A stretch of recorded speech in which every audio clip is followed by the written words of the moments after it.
Olá pessoal, como é que vocês estão? Espero que muito bem. Para quem não me conhece, eu me chamo Arthur Nesralla, sou artista orientador de música no projeto vocacional dessa edição de 2020 e estou atuando aqui na região Sul 3. Antes de a gente começar, lembro a vocês que esse conteúdo integra as ações da edição 2020 do programa vocacional da Secretaria Municipal de Cultura em parceria com a Secretaria Municipal de Educação de São Paulo. Pessoal, quem tem acompanhado as orientações percebeu que eu estou adentrando em várias frentes que compõem o universo musical. Já tivemos orientações que iam para um lado mais experimental, como foi o caso da orientação de música concreta. Já tivemos orientações que trataram de um conteúdo reflexivo e questionador, como foi o caso da quarta orientação sobre preconceito musical. E outras orientações com caráter mais de formação, ou seja, que busca trazer conteúdos de base para quem nunca teve contato com os elementos musicais. Essa quinta orientação tem um caráter de formação e será a primeira de um pequeno ciclo de 4 orientações que darei, na qual cada uma trará uma das 4 propriedades do som. E quando eu falo de propriedades, significam os elementos básicos, fundamentais que fazem qualquer música funcionar. Se fizermos uma comparação simples do som, do fenômeno sonoro com um carro, por exemplo, o motor desse carro seria composto por estas propriedades que fazem esse som, entre aspas, andar. E nesta orientação vou apresentar a primeira propriedade, a altura.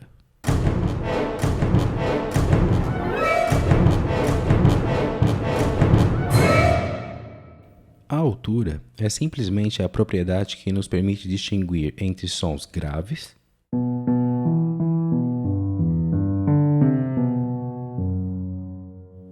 intermediários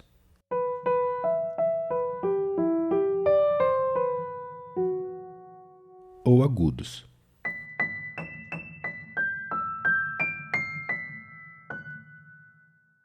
E tudo isso depende do que se chama de frequência, que é o número de vibrações por segundo produzido pelo objeto sonoro, no nosso caso, um instrumento musical. Por exemplo, quanto maior o número de vibrações por segundo, mais agudo será o som. E quanto menor o número de vibrações, mais grave ele será.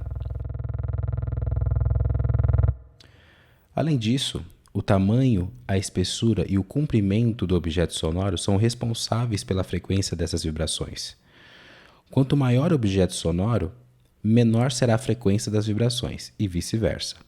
Por isso, quando olhamos para as cordas de um violão, por exemplo, as cordas mais finas produzem um som mais agudo, porque elas vibram em uma velocidade bem mais rápida do que uma corda mais grossa, que vibra em uma velocidade mais lenta, produzindo um som mais grave daí.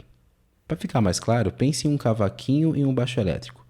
O cavaquinho é um instrumento pequeno, tem as cordas menores e fininhas, e por isso as cordas vão vibrar em uma velocidade alta, produzindo assim um som bem mais agudo do que um baixo elétrico, que tem as cordas bem mais longas e grossas, e vibram em uma velocidade baixa. A frequência é menor, por isso o som grave.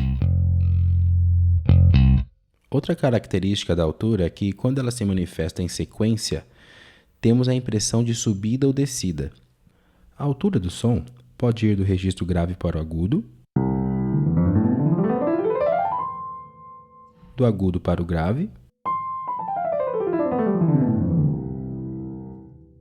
ou em direções variadas.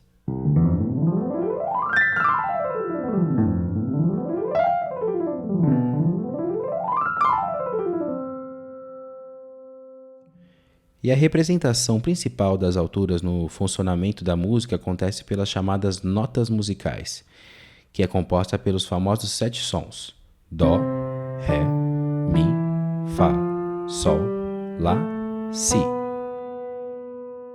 Quando vemos um músico tocando um instrumento e olhando uma partitura, tenha a certeza que ele está lendo notas musicais, ou seja, ele está lendo alturas organizadas por meio das 7 notas musicais, que pode estar em sequência ou não. Muita gente confunde a propriedade da altura com a propriedade da intensidade do som, conhecida popularmente como volume. Mais para frente eu vou falar sobre essa propriedade para vocês. Aos poucos vocês vão perceber que todas essas propriedades, apesar de serem diferentes, funcionam em conjunto. Uma propriedade interage simultaneamente com a outra. É como eu disse na comparação agora há pouco. As propriedades do som é como se fossem as partes que compõem o motor de um carro.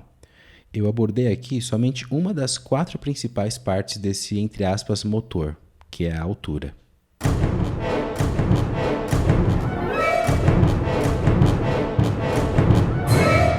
Espero que você tenha gostado dessa orientação e convido você a abrir a sua percepção auditiva nas músicas e sons que você ouvir durante essa semana. Daí você pode se perguntar: esse som é grave, médio, agudo? Qual o percurso da altura desse som? Vai do registro médio para o agudo, do grave para o médio, ou do grave para o agudo? As possibilidades são muitas. É tudo uma questão de você abrir as portas da sua percepção auditiva. Combinado? Um forte abraço e até semana que vem.